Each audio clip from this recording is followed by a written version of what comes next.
Здравствуйте, в студии Николай Борисов и обзор чрезвычайных происшествий.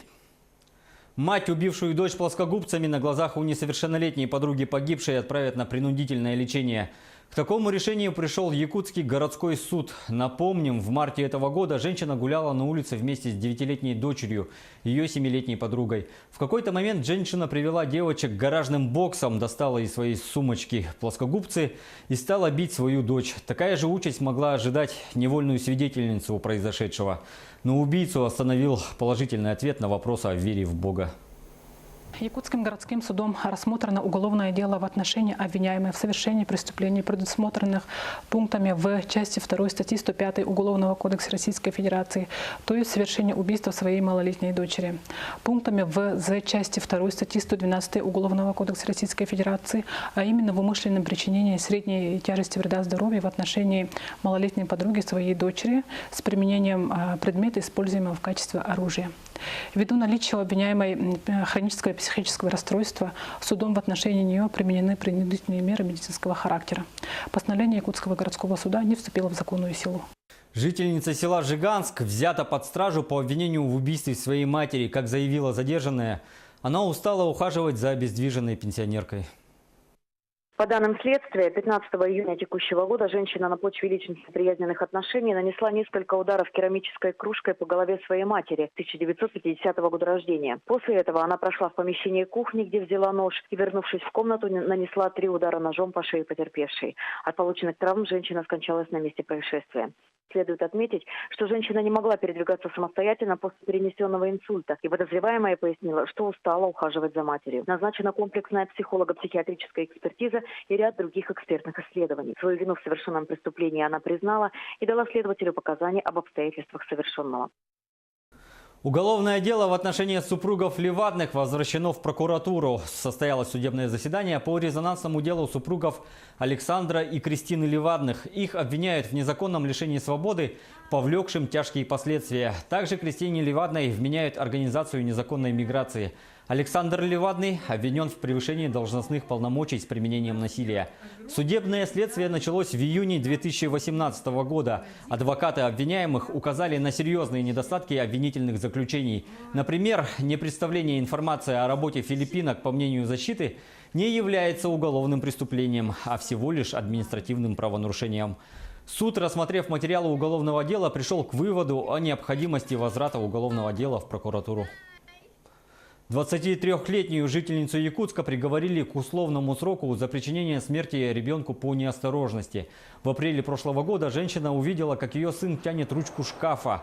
Она оттолкнула сына, чтобы выдвижной ящик не упал на малыша. Но ходунки, в которых находился ребенок, быстро покатился к батарее. Ребенок ударился головой, после чего скончался в больнице. Подсудимая признала вину полностью. Уголовное дело рассмотрено в особом судебном порядке. Депутат наследного совета Абагинского наслега Алекминского района лишен полномочий за нарушение требований закона о противодействии коррупции. Мужчина не предоставил сведений о своих доходах и имуществе, а также о имуществе супруги и детей. Прокуратура внесла представление, по итогам которого полномочия депутата досрочно прекращены.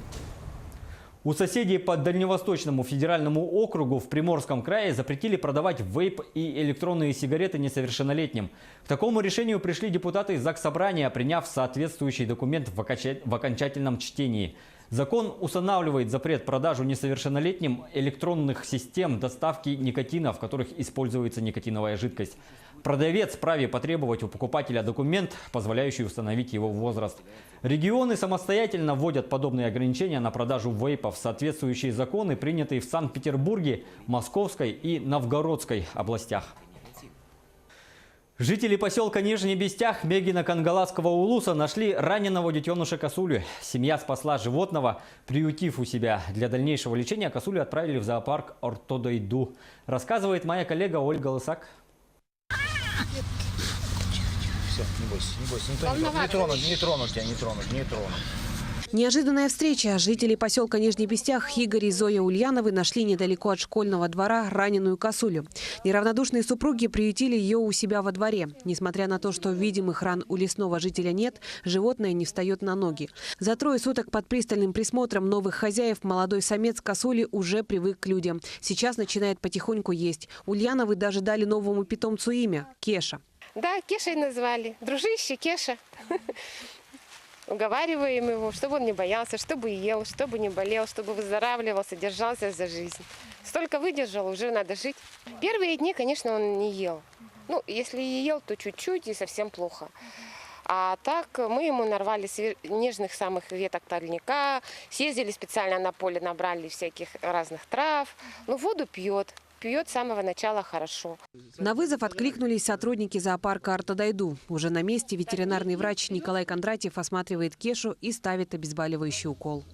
Возможно, травма позвоночника или травма задних конечностей и брюшной полости. Как отмечает заведующая научно-просветительским отделом зоопарка «Артодайду» Наталья Сафонова, случаи, когда люди находят и спасают жизнь раненым животным, нередки. После некоторые звери остаются в зоопарке, а кто-то после лечения готов к самостоятельной жизни и может вернуться в лес. Ну, это, конечно, случай вот тяжелый, видимо, да, потому что конечности для копытного животного – это самое главное. Вот. И как сейчас покажет снимок, какие там повреждения, и от этого будет как-то тактика лечения выбрана, да. Вот. И какой прогноз, тоже мы сейчас не можем сказать. Сейчас Кеше предстоит долгая дорога. В ветеринарной клинике в Якутске ему сделают рентген-снимок и УЗИ брюшной полости, а потом уже его отправят в зоопарк «Артодайду» для дальнейшего лечения. Ангел-хранитель, видимо, у него сильный. И что до сегодняшнего дня даже будем дальше надеяться, что выживет, что все у него будет хорошо. Ульяновы прощаются с косулей. Кеша успел полюбиться, стать родным. Семья обещает, что обязательно навестит его в зоопарке. Ольга Лысак, Гульнара Лукманова, Александр Шадрин, Мегина Кангаласки-Улус. На этом пока все. Берегите себя.